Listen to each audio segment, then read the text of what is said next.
You're welcome. I'm Charles Aite. The Bank of Ghana has justified its inflation target program, insisting it has no plans of abolishing it.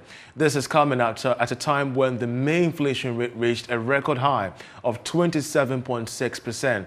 There are calls for the framework to be scrapped because it's not getting the desired results and has a negative impact on the cost of credit and access for businesses.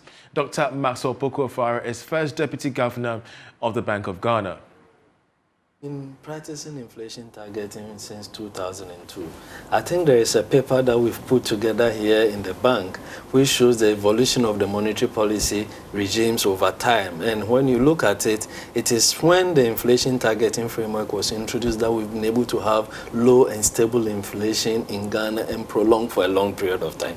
Until COVID happened, we've had inflation in single digits for over 24 months.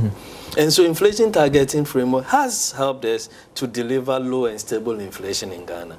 Inflation targeting framework is just a framework to allow you to have a structured discussion about the different multiple causes of inflation. So it's not like a rigid system that tells you what to do. It gives you a structure around which to have a sensible discussion about the multiple causes of inflation. All the previous regimes that we had, they've all broken down. They could not deliver the low and stable inflation that we had. We've had this inflation targeting framework. It has helped us to deliver stability for a long period of time. But when you have crisis, global crisis, pandemic, Russia and Ukraine war, it questions frameworks all over the place. Doesn't mean that you should throw the framework away, but it also means that you should look at it more consistently. But that framework is a framework globally. That's what we call the forward-looking framework. Globally helping different countries to contain inflation, and that has served Ghana very well. And I think that that's a framework that we will continue to use to serve Ghana going forward. Of course, we will always look at options of reviewing and fine-tuning it, should there be evidence to continue to fine-tune it. Finally, on the ECD, all other things being equal, when are we hoping that we will have access to it?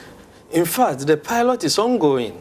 And we have different stakeholders that are participating in the pilot, including those in some rural and farming communities that are offline, looking at the offline capabilities of the ECD. And then we have banks, we have fintechs that are participating.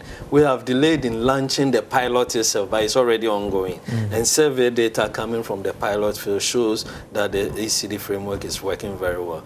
Maybe within a month or so, the pilot itself will be officially announced. But we want to then wait to get data from the pilot, and if there are lessons to learn from the implementation of the pilot, then we'll take a decision as to when we'll broaden it to the entire economy.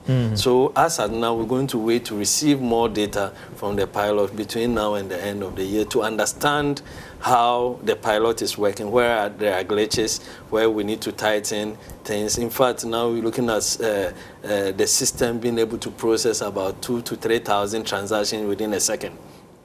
Is it working on the field? If it's not working on the field, can we fine-tune it? If we open it to the entire economy, should we be able to move it from 2,000 to 3,000 transactions per second to maybe 5,000? Do we have the capacity to do that? So those are the things we will learn from the pilot. And then after that, we will then launch a proper universal ECD program opening up to the entire economy. All of that things being equal, all these things point to a success.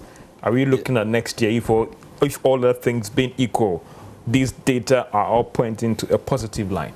Yes, I will hesitate a bit to put a timeline to things like this because, you know, technology and all these things are very difficult to predict. But if things go, as you said, according to plan, as we are seeing from now, between now and the end of the year, and the data is very positive, and we think that we are ready, why not? By early next year, we should be able to roll it out to the rest of the economy.